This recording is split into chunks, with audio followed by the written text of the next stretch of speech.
Hello and welcome to Dave's Delightful Dishes. As always, I'm Dave and it is such a delight to have you in my kitchen today. And oh, what a delight it is because I managed to get myself a couple of trophies at the local chili contest over last week. I came in third and first. Now my first place win was the white chicken chili that I will link below, which we've made earlier. But the third place was a Texas red chili, which was a recipe my friend Austin sent me from down in Texas. It's really good, and people are saying, well, we would like you to show that. And I could show that, but I'm not sure how in confidence it was. So I'm going to take this recipe, make a couple of adjustments, and we're going to do something really interesting with it.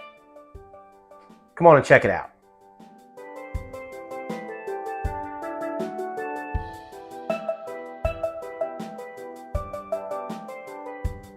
All right, so we're going to make this chili, but we're also going to do something with this chili.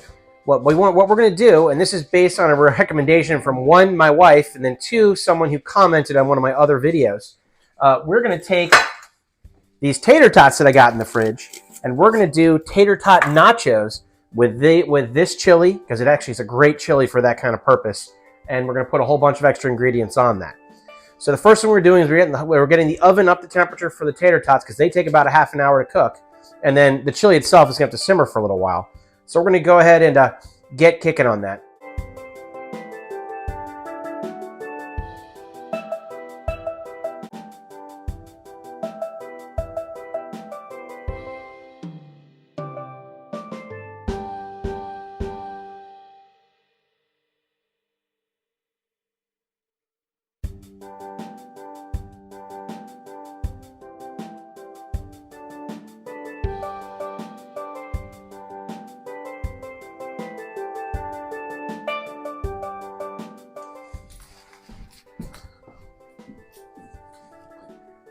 All right, with that taken care of, we can head over to the cooktop now and let's get started on this chili.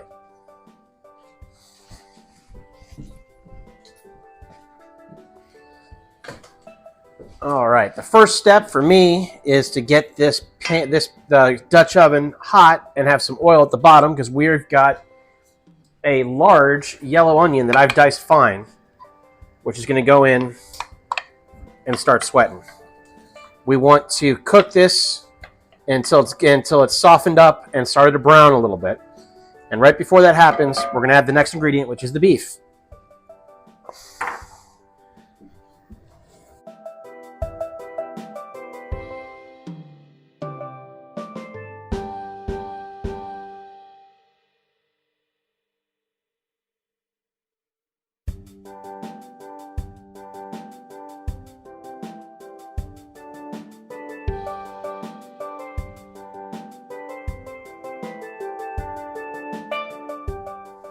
Okay, as you see, this is softened up quite a bit now, but it's not brown yet. That's okay, because I'm now going to put in 2 pounds of ground beef, and we're going to brown this all together.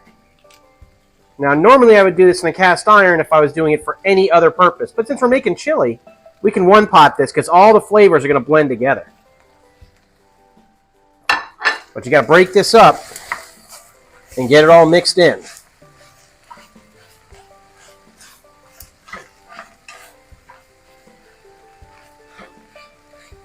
And this is about 2 pounds of ground beef.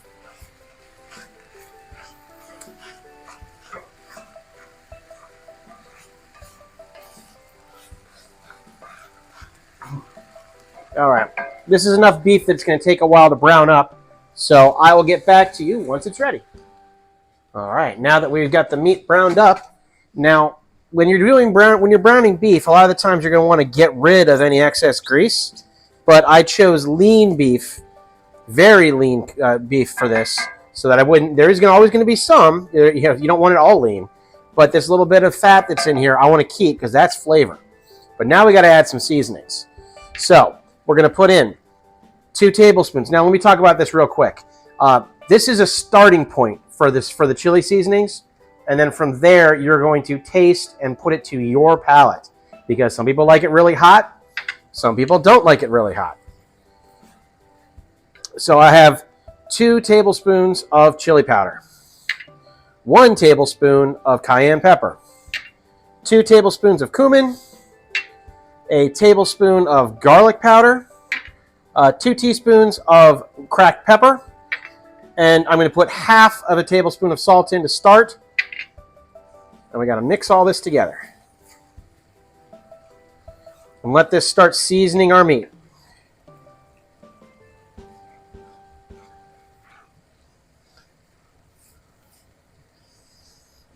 And I fully expect that I'm going to have to add more. But this is a starting point because not everybody has as much of a taste for hot as I do.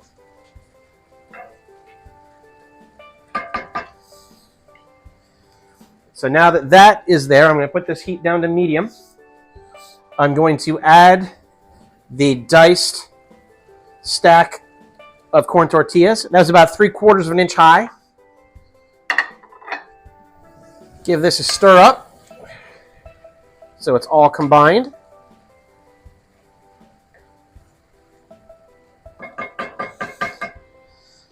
And now I'm going to add 1 Pilsner beer. So it's a cup of beer. Give that a quick stir. And then I have to add enough water on top of that to completely cover everything. Which could vary depending on your pot and everything else. Just get it up. In this case, that was 2 cups. And we're going to get this up to a simmer.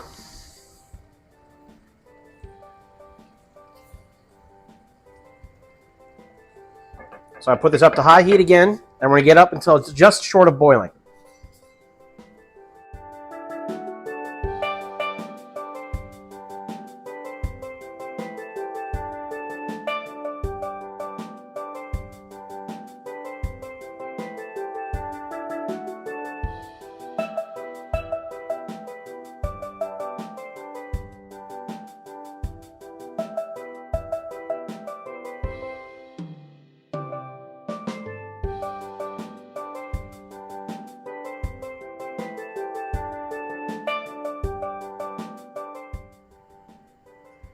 All right, as you can see, it's getting ready here.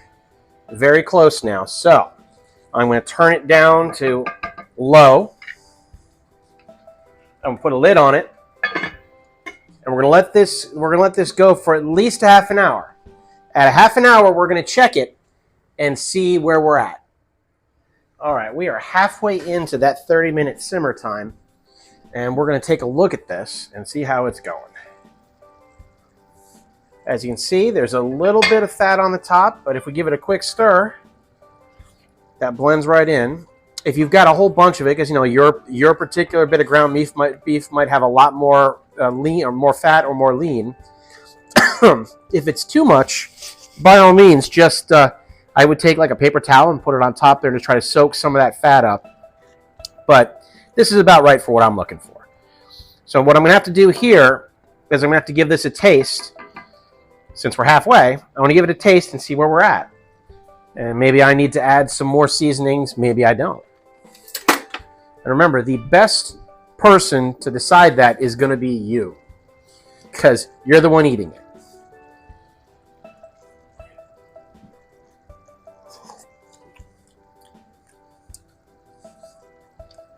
That's actually quite good already, and it's got a little bit of kick. I think I'm going to add a little more chili powder and a little more cumin, maybe another teaspoon of each. But other than that, I think it's pretty well good to go. It's got great flavor to it already. So I'm going to give this a nice stir. And I'm going to do the flavor additions at the end, because I'm going to let it simmer out, because that might actually increase its flavor between now and then. But I'm pretty close. 15 more minutes. And by the way, I also have my tater tots going in the oven right now on package instructions so that they will be cooked when this is done and ready for the next step. All right, so it has been a half an hour.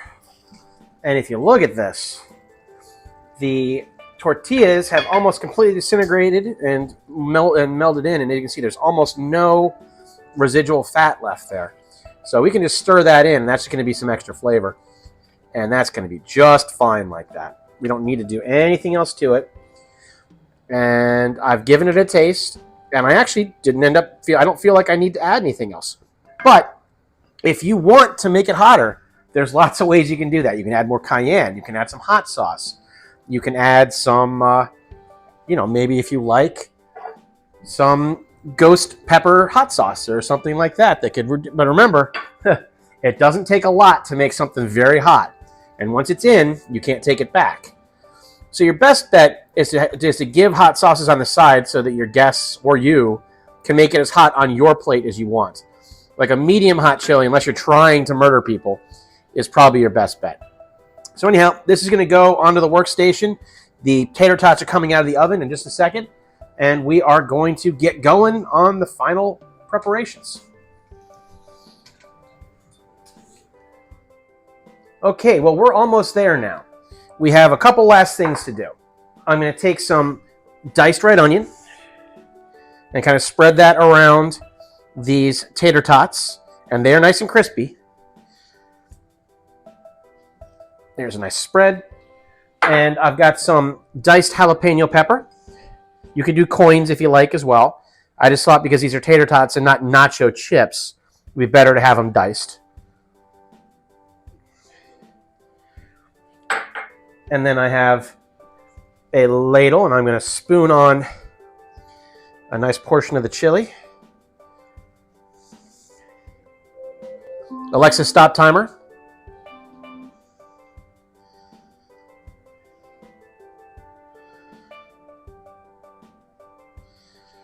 There we go. Nice spread of chili all around. And then I've got some cheese. Now this is a Mexican taco blend that you can get at the store, but Colby Jack, cheddar, whatever it is you like, you can have. And I'm going to do halvesies because I want to have my spot without cheese, but my wife is going to want her half with cheese. And we get a nice, because these are like nachos, so don't spare the cheese. Get a nice spread on top of there. And then this is going to go back into an oven, and I'm going to broil it. Switch it to broil, and just broil it till the cheese melts and gets all runny. So that's just going to be another couple of minutes. And just like that, success. Let me get my bare hands off here, and we'll get a nice big portion for the wife. Oh yeah, look at that cheese run. She's going to be very happy with this.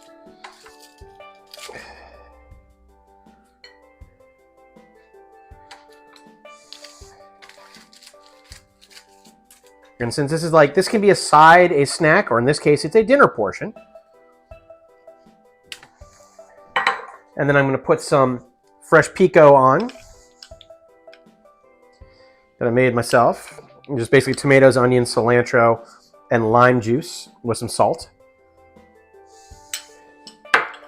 And some more fresh cilantro up over the top. And because my wife loves it, I'm going to get a nice big dollop of sour cream.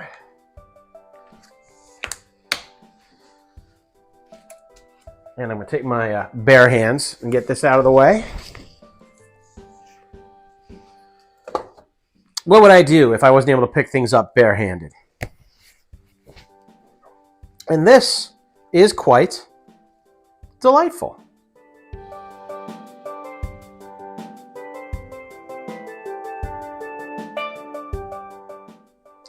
And it's not like it's a super easy meal, but as you saw, it was like 40 minutes and everything's done. So this can easily be a weeknight meal if you want it to be. And then I have lots of leftover chili. So you can have chili on the side, or you can freeze that chili for later, or you can come up with any other of the many, many purposes you can use chili for.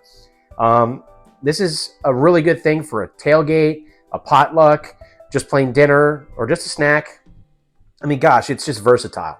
So you should try it at home, and you should tell me how it went. Let me know what else is next.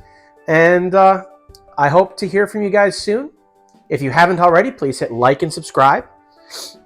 You can go to my Facebook page, which will be linked below.